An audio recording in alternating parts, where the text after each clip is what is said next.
Hey guys, જય શ્રી કૃષ્ણ, હર હર મહાદેવ. તો આજે શ્રાવણ મહિનાનો પહેલો રવિવાર એટલે કે વીરપસલીનો દિવસ. તો મહાદેવ મારા બધા જ ભાઈઓને હંમેશા ખુશ રાખે, સુખ સમૃદ્ધિ આપે, લાંબુ આયુષ્ય આપે. બસ મારા ભાઈઓ હંમેશા ખુશ રહે. તો આજે વીરપસલીનો દિવસ છે. આજે બહેનો ભાઈ માટે અથવા તો ફઈઓ ભત્રીજાઓ માટે વ્રત કરતા હોય છે. તો મારી દીદીએ પણ મારા ભાઈ માટે આજે વીરપસલીનું વ્રત રાખ્યું છે. તો આજે વીરપસલીના દિવસે બેન ભાઈના ઘરે જમે છે અને મારી દીદી પણ અહીંયા આવવાની છે. તો ચલો, દીદી આવે એના પહેલાં ફટાફટ ફ્રી થઈ જાઓ. આજે હજુ નાવાનું બાકી છે કારણ કે ઓફિસે રજા છે, એટલે બધું કામ પતાવીને નાહીશ. નાહીને પછી બધા આજુબાજુના લોકો ભેગા થઈને વાર્તા કરીશું વીરપસલીની, અને ત્યાં સુધીમાં કદાચ દીદી અને એનું ફેમિલી પણ આવી જશે. તો ગાઈઝ, કન્ટિન્યુ.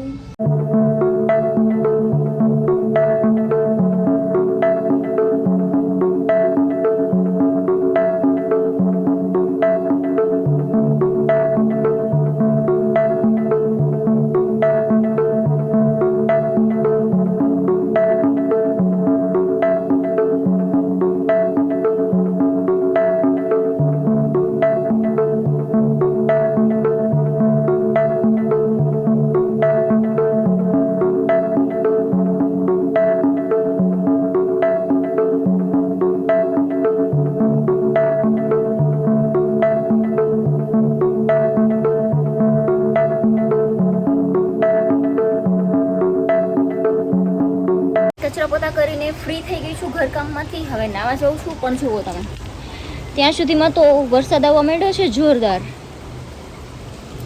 જો આવો ને આવો વરસાદ રહ્યો, ઓહો, બારે તો જવાય એમ જ નથી. આવો ને આવો વરસાદ રહ્યો તો મહાદેવના દર્શન કરવા નહીં જવા દે. મારા મમ્મી તો ફટાફટ કપડાં લઈ આવ્યા છે, કેમ કે સવારે વહેલા ધોઈને સૂકવી દીધા હતા, તો સારા એવા સુકાઈ ગયા હતા. મમ્મા, હું નાવા જાઉં છું.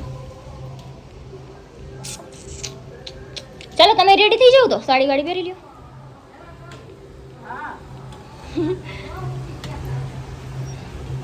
જો મમ્મી અહીંયા ઊભા છે, ઓલા માસી છે ને બાજુના એપાર્ટમેન્ટમાં છે, પણ તોય વાતું થાય છે અહીંથી.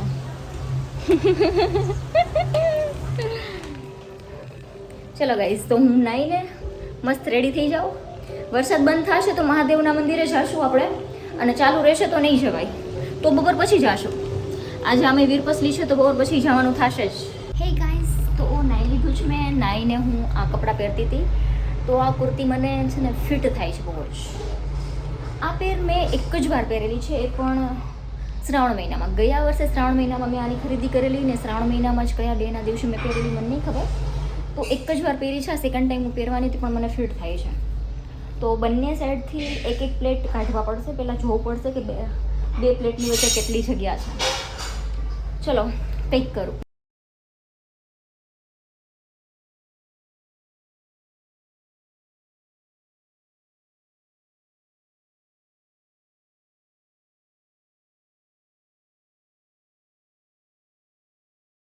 મમ્મીએ છે ને દાળ અને ભાત બે બાફી લીધા છે. હવે હું વઘાર કરી નાખું. ત્યાં મમ્મી શાક સુધારી નાખે, ત્યાં પહેલાં લોકો બધા પહોંચશે, તો પછી ટાઈમ રહે બેસવાનો. એટલા માટે પહેલાં ચાલુ કરી દીધું.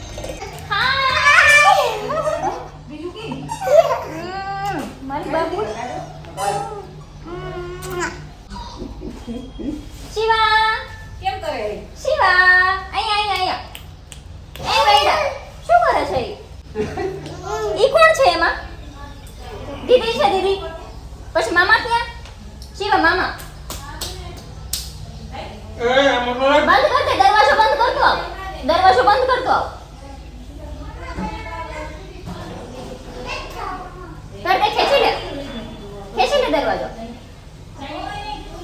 પગ લઈ લે. ઓકે, કરી દે બંધ. બહેનના નાના ભાઈ પર ખૂબ જ દયા આવતી. તેને થયું કે લાવ મારા ભાઈને ટેકો કર. એમ વિચારી તે 6 ભાઈઓ પાસે કામ માંગવા ગઈ. ગાઈઝ, મોઢ તો આને જ છે ને, આમ જો છે. આઈમાં પાણકા નાખવા જાય પછી કોઈ તે ભરાઈ દે. એને રમત જ એવી. ક્યાં ગયો મોબાઈલ? પાડી દો. કરવા માંડો. કરવા માંડ રોટલી. એની કલ્યા